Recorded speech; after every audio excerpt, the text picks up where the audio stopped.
everyone, welcome back to Project of the Week. We took a week break, but we're back, and let's check out Excalidraw today.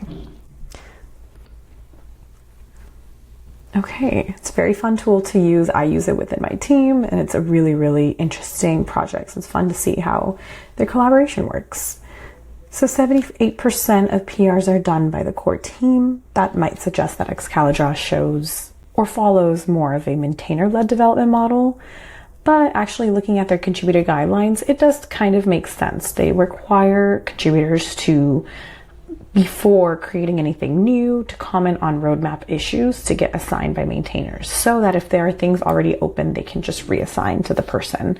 That avoids any duplicate tasks. And also they encourage new contributors to start with easier tasks, create sort of a natural funnel where the core team kind of organizes the high level kind of workflow while contributors can kind of just jump in.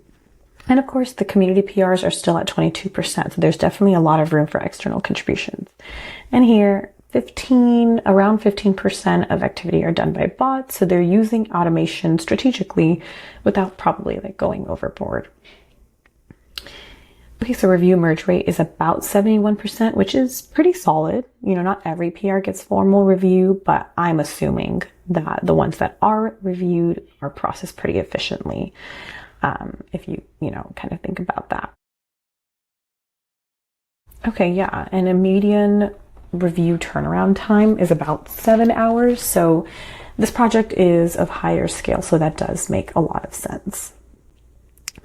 Merge time is about 8.7 hours, which shows that, okay, once their changes are ready, once they've moved through the vetted system of testing and other approval, sections, they move through the system pretty efficiently.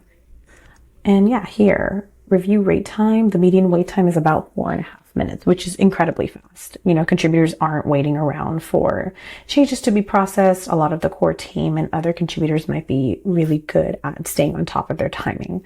And the speed comes from that clear semantic expectations. And there's a really well-defined roadmap that you guys should check out and helps people kind of know what exactly is being worked on. But yeah, this is the end of today's project of the week. If you guys have any projects you'd like me to check out, please comment below.